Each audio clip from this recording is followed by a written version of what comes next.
Weight Free Wellness Podcast number 10. Welcome to the Weight Free Wellness Podcast, helping you through the ups and downs with weight, self-image, and health, sharing resources, interviews with experts, and inspirational personal stories. Today we're talking about how to become and stay fit after 50. In this interview with my dear friends Charlie, age 76, and Tammy, age 69, they share how the weekly ballet class we attend together enriches their lives. Now, this is no plain ballet, adult ballet class. We work hard, and these two are amazing dancers. I'm so grateful that they graciously accepted my invitation to be guests on the Weight Free Wellness Podcast and share their stories with you, because they inspire me, and I believe that through their stories, they'll inspire you too to find your fitness activity that really suits you. Make sure not to miss an episode of the Weight Free Wellness Podcast by joining our newsletter, subscribing to our page, our channel on YouTube or on iTunes, and of course, you can find all those links at weightfreewellness.com. And of course, if you find this podcast helpful in any way, please share it. We really appreciate your support. Now, here's the podcast. Enjoy. Well, this is cool. It's fun stuff. I really appreciate you guys coming over and to do this podcast. You know, when I first asked you, Charlie knew what I was up to right away. When I was asking, I really want to ask you something, and he says right away, I know what this is. It's an age thing, and it's actually sounded much more funny than what I'm relaying, how I'm relaying the story. But that's really what I love about the two of you, each in your own way. You have such a great spirit about you, that you take life in stride, you take it for what it is, but, it's just life. You really both do seem to make the best of what comes your way. And I think you're really ideal guests, like when I asked you to come on to talk about, how you've stayed or begun to be active in life. That's, as a part of this podcast, one thing that I want to bring up often is that exercise and taking care of our physical well-being doesn't have to be a drudgery. It can actually be fun. And I find you two tremendously inspiring that way. Like I said, we're in a weekly ballet class, and I think I've been going for about 6 years now. But Tammy, you've been a dancer basically all your life, haven't you? I have indeed. I started when I was 4. 4 years old. So you basically just started learning to walk and then maybe run around a little bit. And then why not throw some spins in there, right?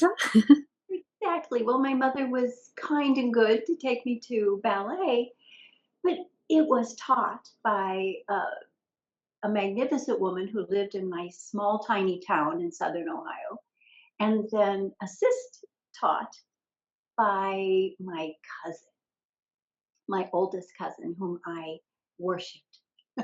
Well, I bet that made it just even more exciting to go. Yeah. I wasn't so inclined at that age. I was more of a poet at that time and hadn't really gotten my skills, my dancing chops up. In fact, I didn't get those until probably in my teens when I learned to jitterbug. I love that. But before that, I was a poet. My first poem at age 5, I have it written down somewhere. Christmas is a time of cheer, so let's all have a bottle of beer. At just the tender age of 5. I know. It set my trajectory in life. And so when you danced jitterbug, did you just love the feeling that you had while you were dancing? I did. And I learned to dance jitterbug mostly with other guys, because in the early 50s, the girls were not so inclined. I didn't learn it. Everything was kind of new. Well, jitterbug goes back to the 40s, but to rock and roll, for instance, it was so new in the mid 50s, and so nobody quite knew what to do. But the guys picked it up. So we'd put our cigarettes in our T-shirt, and nobody thought anything of it. It was fun. So are you going to do a little demo for us later and teach us how to dance the jitterbug? Yeah, I would. I would like to. We'll do a Ballet supplement class to. doesn't do that. No, we have to get outside of our ballet shoes every once in a while. Right. And then you But I can. came into ballet way later. Um, not until about 12, 13 years ago that I take my, after I retired. Um, I walked into a ballet class and thought, what is this all about? Hadn't even been to many ballets, but I found the whole experience just like going home, and it's taken a long time to even be able to remember any of the steps. But I give my health a lot of credit for dancing ballet. I really do. Even the pain. Shall we talk about the pain? Not yet. Okay. Let's. Keep it inspiring for a while. Well, going off of that, on that note, though, the way both of you move, I mean, granted, and now I'm going to say this, Charlie, that I think you move amazingly for someone, especially who just started at your age, 13 years ago. I mean, you hop and bound around, I think more than any of us, really. We're all a part of the class, but I think you're genuinely the most energetic and lighthearted and really, seem like you're really enjoying it. Most of us are like, whew, are we going to get through this exercise? And Tammy, I mean, if I someday, even practicing 30 more years, can dance as beautifully as you, I would be very, very happy. And you just move so gracefully.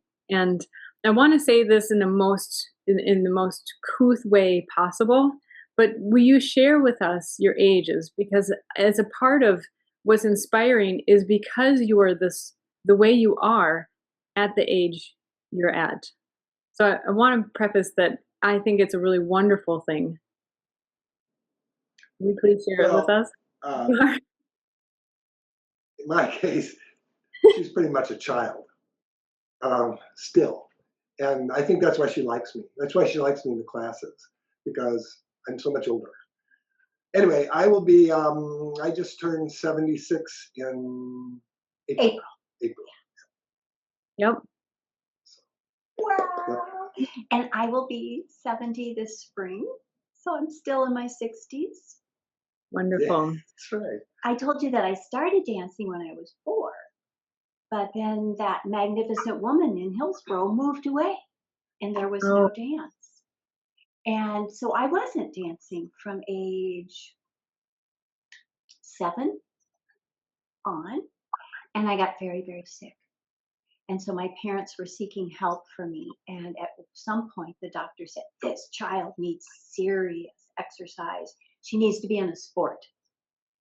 Well, that was mid 1950s, early 1950s, and there was no such thing for girls. And my mother said, but she loves to dance. So my mother drove me 60 miles to Cincinnati for all my classes. And I got stronger and stronger and very committed. Eventually auditioned for the ballet company, the charter company of Cincinnati Ballet. So going further then into my life as an adult and making a commitment to be married and have children and be a school teacher, I stayed really committed to dance, which was unusual in that era to be an adult dancer. So I've taken classes with teenagers and 10-year-olds and with whomever I could in order to keep dancing. And it has been a therapy and joy. So that when I go to ballet, every single time I go to a dance class or flamenco, as I'm driving, I say, I am the luckiest person in the world. Exactly. I feel the same way. This is such a privilege. It's true. That's amazing. Your mom drove an hour each way 50. for classes. So For one, I mean, there's definitely the lesson of dedication. First of all, for your mom, did you say it was 1 hour each way? an hour and a half. Yeah, country roads in the 1960s. That's really amazing. Well, and then what a great example too of someone, she's probably even exemplifying, how to be committed to something and showing you if that's something that you really love. I mean, what a wonderful mom. At age 13, for the summer program, I said, Mom, I don't want to go to Cincinnati and dance. I want to be with my friends. I want to be on my bicycle all over town. And she said, Do you want to continue dance? And I said, Well, maybe not, because none of my friends danced. And she Mm, said, All right, I'll let you take this summer off and you consider it. Because she understood the 13-year-old mind. And by the end of summer, I was ready to recommit. I think she probably helped me make that decision. And I'm so glad that we did. that's wonderful. Sometimes you have to let children go off course a little. Yeah. Well, to find their way back on too. So that reminds me too of so you kind of gave us a nice brief history of your life in a sense, saying that, talking about having a family and being a teacher, and that you still committed that time for yourself through all of those goings on because that's what a lot of people are dealing with today. There's the family, there's the career, there's the house, there's all this stuff. Plus, how do I take care of myself? And like you had mentioned, during those times too, it wasn't, we didn't have all the fitness classes going on every street corner. I'm sure it was much more challenging to find these things to join and to plug into on a regular basis. And it sounds like you made a commitment to do it, even if you had to dance in a room of 10-year-olds or the teenagers. And was it just at a point just sheer will, or was there also tuning into that feeling like I want to feel good and this helps me to feel good? Yes, it was a combination of them. I am a really loyal person, and so I really have always felt dedicated to continue to be the dancer that's Mm, inside me. mhm. Um, and dance gives me so much joy. But I went through a really rough period of being a single parent, and I couldn't afford to take dance classes, but I could afford to teach them. And Mm, I had the great grace of being in situations where people wanted to learn. And so for years, I was my teacher. That was both wonderful and very hard on me. I didn't force myself to dance as hard as I do when I'm dancing in someone else's class. And I also lost my sense of memory in someone else's choreography because we only did things I made up.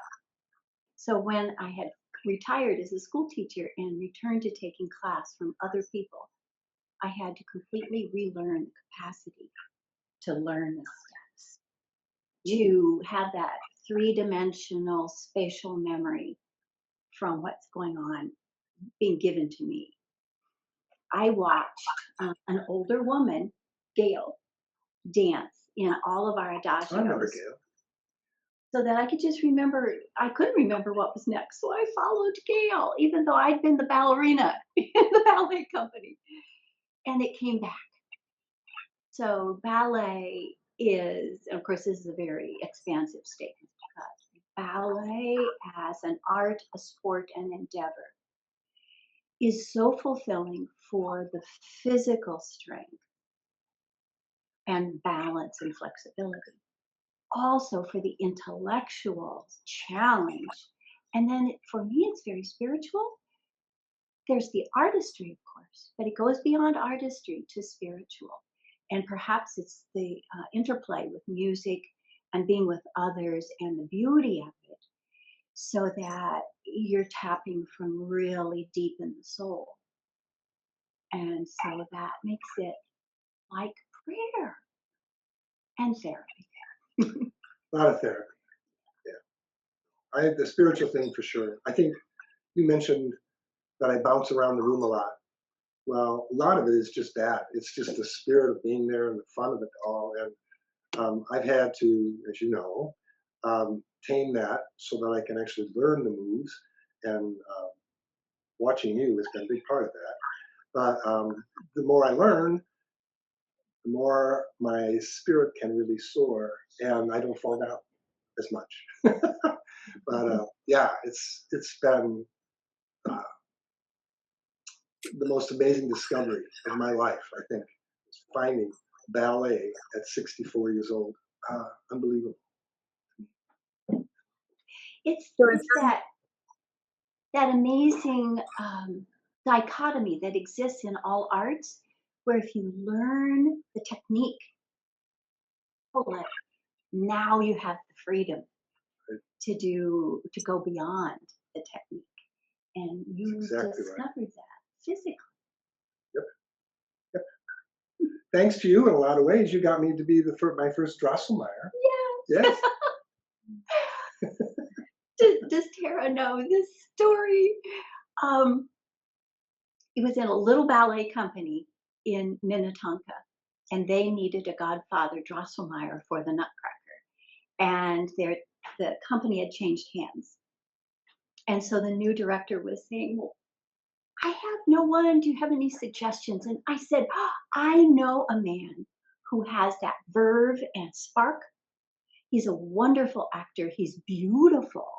He's tall. He's only just come recently to ballet. So he dances with great spirit, but he's a sloppy dancer," I said. And Forever on my biography. so, so bless this young woman's heart. She decided to give him a try, and he was totally engaging and delightful, mysterious and marvelous as Godfather Drosselmeyer. But Charlie's never let me forget that I called him a sloppy dancer. And I'm doing my 6th Drosselmeyer this December. So, sloppy dancer or not. hey, whatever gets you the role, I suppose. It's true. Certainly not the money. No, definitely. That's wonderful. I think, exactly how you both are just so lively is just what I wanted to. Oh, you both are truly inspiring that I hope even at my age, I really aspire to be as engaged in life as both of you are. And I know I know we'll go off on tangents, but I'll try to stay on the physical wellness side. But I think it has a lot to do with it. When you keep moving and you feel good and it's something that you have to keep in momentum for yourself, but it all comes together. I think we've all Yeah. come to classes with stories, for example, of like Tammy, you were saying how you put the pieces together and you make your dance, you make it your own eventually. And speaking of Nutcracker, and it made me think of wintertime. I think everybody in class has had a story at some point or another how they saved themselves. We live in Minnesota, right, where it gets very cold and icy in the wintertime.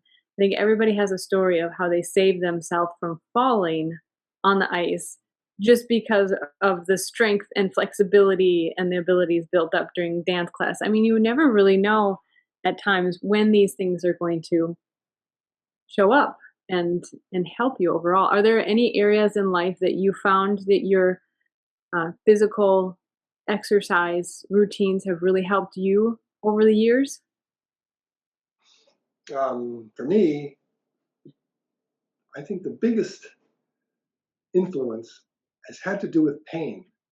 Um, I don't think, I mean, I've had relatives and friends as we all get older who find themselves uh, feeling pain a lot differently than they did when they were younger. And they give up for the most Mm. part so many times, way too early. Um, ballet, pain is a part of ballet. It's not. It's it's a part of learning. I think it's the way you feel alive in so many ways. Um, and I mean, I've got arthritis, like most people my age, back problems. But when I get at that bar or when I get in with you guys, I it goes away, and the next day I'm feeling it. But knowing that there's going to be another class helps me get better. And so I think dealing with pain has been a big part of this ballet thing. I mean, it's not that I think about it all the time, but working through it is really important, and working through it with other people and working through it in a graceful way um, is nice. Rather than doing medical things, stretching, moving, turning. I mean, it's just you feel alive, and pain's part of it. Yeah. So I heard also never give up. Yeah, you don't give up. That does bring up the value of being in a class. There were some times when I just needed to be able to do my exercises or dance all by myself.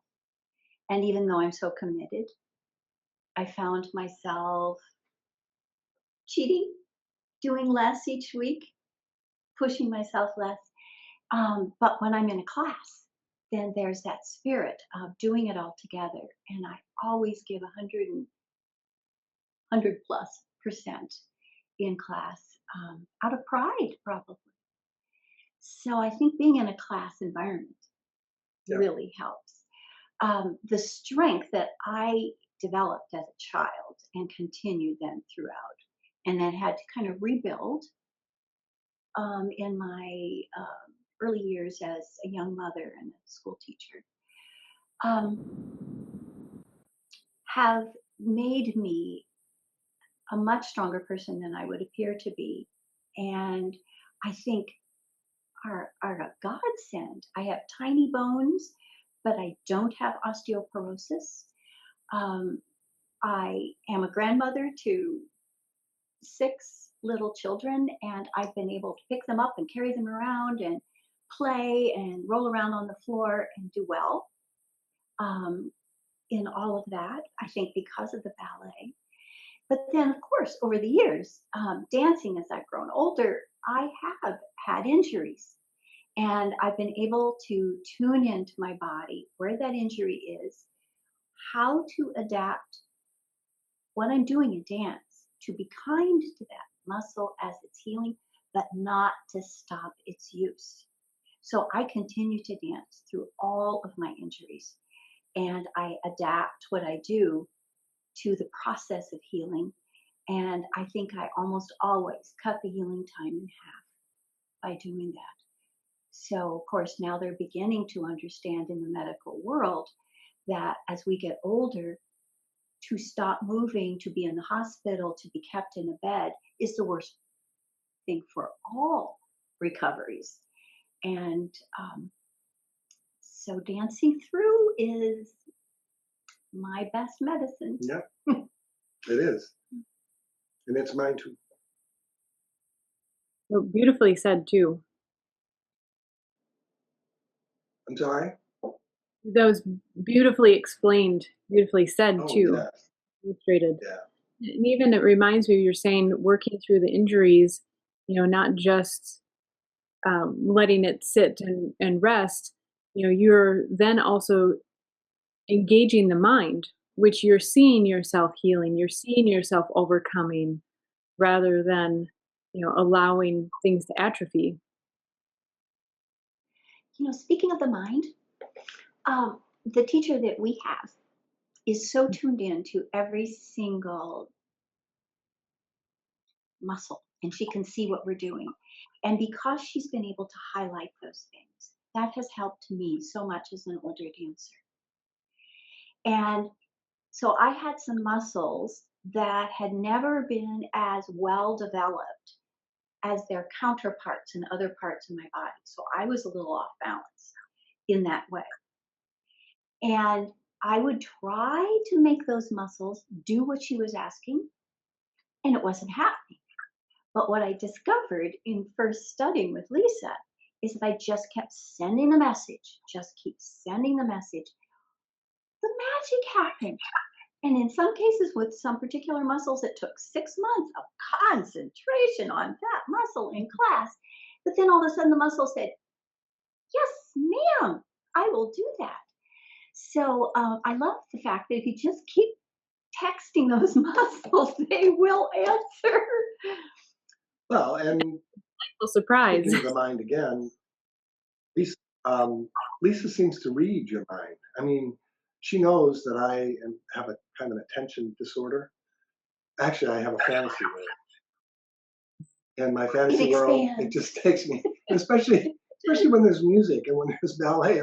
My mind I get transported. I do, and of course, I'm not paying attention. I'm not in the moment. I'm lost. And she has really tapped into that and knows me very, very well because of that. But uh, again, ballet has been very important in my life to force me to stay focused a lot more than I have been in my life. I've learned now that there are times when I can um, go through these exercises and be thinking about a song or something, a meal or whatever. Lots of times a meal, but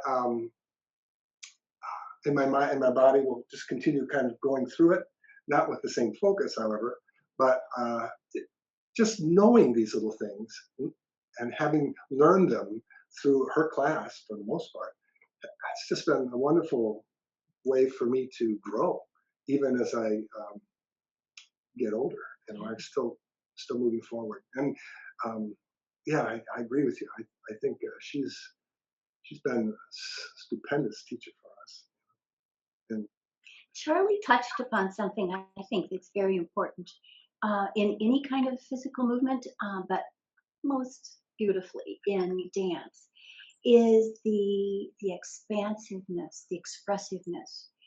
And there was a period of time in late 80s, early 90s, when the style of dance in professional companies was that the dancer paint of the painter of who's the choreographer, and they just did the moves as removed from that artistry as possible.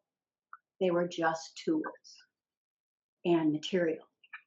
And then that gift of inner heart and soul being given out generously from the dancer has come back into vogue. So it's interesting to me that it would go out of vogue in the first place, but it's a great gift to dance from within, not just do the steps, but to just really tell a story with it. So you do that quite well. We copy you a lot. We try. I do. I'm Specifically. honored. Yeah, it's true. If I can put in one more thing about my process, Of course. when I was born, I had deformed feet. They weren't enormously deformed, but they were malformed. I should say mal instead of D, malformed. And so they went out too much and they rolled in. And I had to wear corrective shoes all the way up into fifth grade. I hated them because they weren't the cool shoes that were in, Mhm. but I wore them. And then because I lived in a little town, I walked to and from school. I would, all the way home at the end of the day, I would concentrate if I wasn't defending myself from the boys in the neighborhood or my brothers.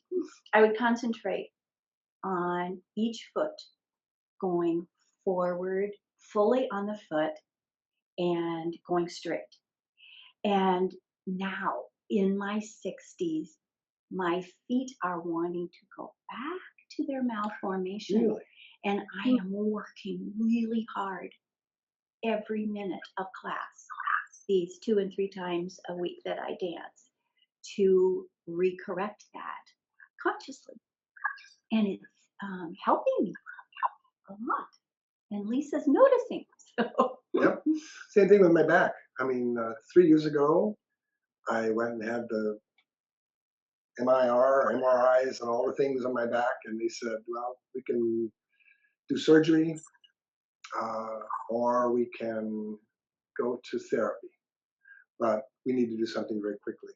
And I said, well, I think I'm going to continue to dance, and I did. And but now I was dancing with the idea that this back was going to pull me down, and it really was going to keep me from dancing if I didn't pay more attention to what was going on.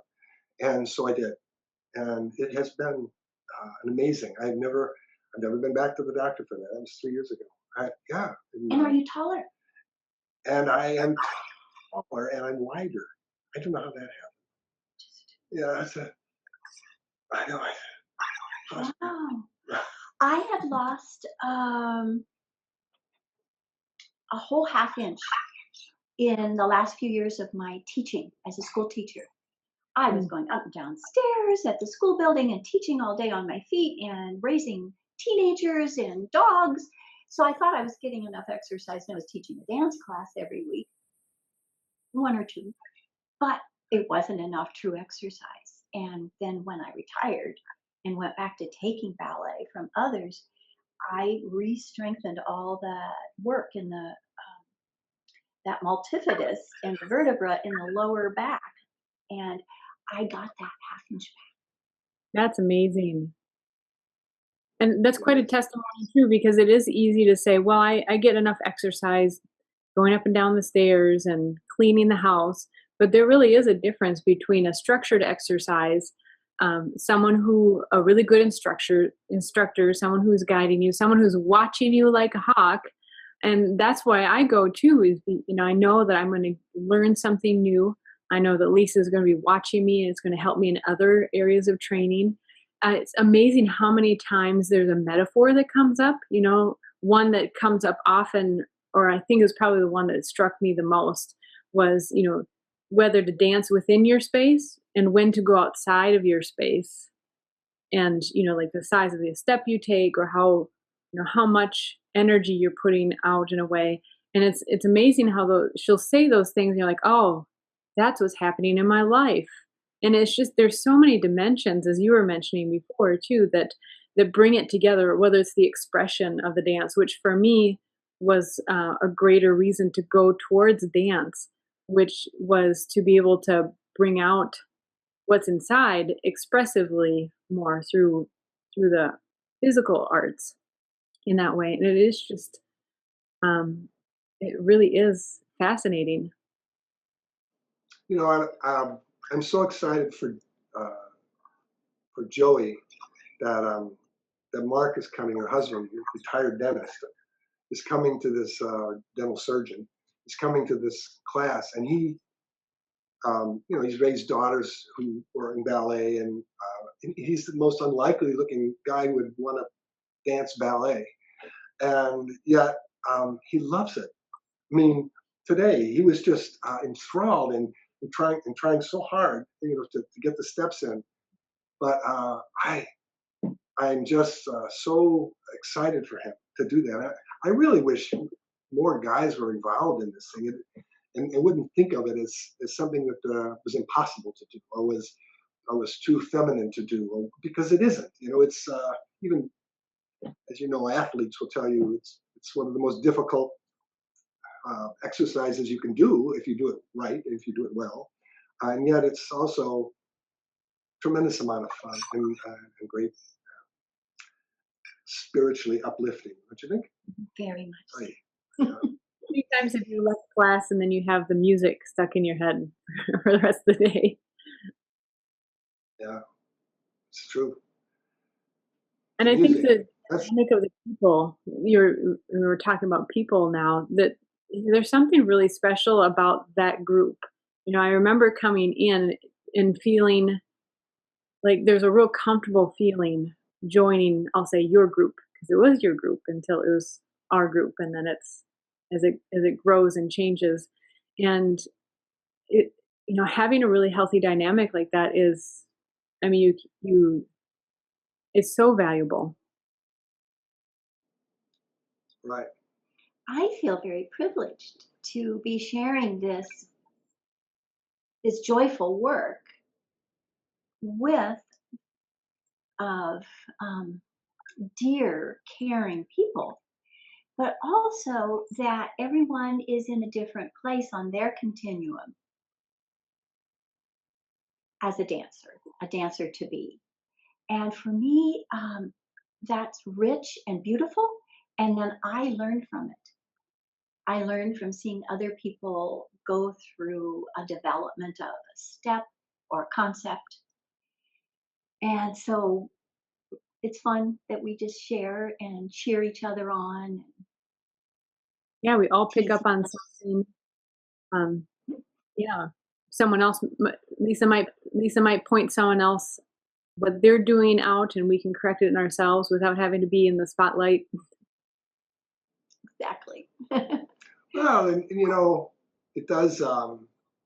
It affects our life outside of ballet as well. And Lisa's always telling us try to remember this as you're walking through the grocery store or whatever. Well, I do. I mean, I see other people my age or younger, uh, yeah, hunched over and before their time, and immediately I'm standing up. So that whole idea of ballet, it's kind of a way of life. And I know last year I was going to give it up for a while because I wanted to work in the house. I needed to do some other things. And Alice, my bride, said, "No, you're not." Oh, wonderful. Yeah, she said, "No, look at how you're doing. Look how you're moving. Why would you give that up? No, give up anything else, but don't give that up." So that was great to hear from her. So That's wonderful. Yeah, to be supportive rather than, I don't, you see how much that's taking out of our budget kind of thing, to really put a a value on health. yeah, it's true. I was going to say, my my father was an orphan when he was 15. His mother and father both died. They lived in Arizona, and they had the horrible lung diseases of the times, um, and they passed away. And my grandfather passed away in St. Louis. They got him on a train from Arizona. His brother and he, and his mother had already been buried. But in the hospital on the last day of his life, he interviewed my dad, and he said to my dad, "I have one piece of advice for you guys, and that is be good boys." Okay. So I remembered that. And my dad, when he died in 1964 or 65, about the time I was getting into this ballet, I went down to see him for the last time. And his advice to me was have fun. And Mhm. so this whole ballet, this whole exercise, this whole dance thing has been a big part of that, having fun. And I tell my brothers about it all the time. And they're both younger than me. Anyway, so having fun is the biggest part. Well, that's you beautifully segued because I was going to ask both of you, what are some closing thoughts that you would suggest to people who are at different stages of life? I like how Tammy hinted on how you had to compromise in a way. I don't know if compromise is the right word, but had to get creative, let's say, to get your ballet in when you were a teacher, raising kids by yourself, and so forth. You know, um, have fun. I don't know if you want to add more, Charlie, but I'd love to hear from both of you just as some closing thoughts on this topic in general. What comes to your For mind? someone starting ballet as an adult, it must surely be very intimidating. And to come into a class where other people seem to know the protocol and basic combinations and feel comfortable with each other and with what we're doing, it can be surely very daunting. Because I was a school teacher, I always wanted to make myself be in the process of learning something completely new so that I understood how my students felt. Because I was teaching foreign language, world language, it takes a lot of courage to speak up in class and take the chance to do it strangely, comically, or beautifully. And so I started studying flamenco when I turned 50. And I thought it would be easy because I danced all my life and I'd always wanted to do flamenco. It's fascinating. And so I went through for 6 months in a beginning class and I was doing pretty well. And the teacher suddenly moved me to advanced. And then here I was in these amazingly complex rhythms and way in over my head. And every time I go to that class, I drive all the way home from East Minneapolis all the way out west to where I live, cry all the way home. I was so humbled and disappointed in myself. But I hung in there. And one time I went up to my teacher trying not to cry and said, I think I shouldn't be in this class. Maybe I should go back to beginning. And she said, no, you're doing great. Just hang in there and these things will start to make sense, but you have to give it time. And so I did. I hung in there. And so that's my message. Come, be humbled, hang in there, be patient with yourself because your brain will adapt to those new elements. And then you'll be glad you did. Yeah. Wow, you guys. Only that it's a crazy world. The news is always horrible, it seems like these days. That needs to be balanced out for ourselves, but for our friends, for the people around us, especially for our children and our grandchildren. They have to see joy in the world. They have to see happiness.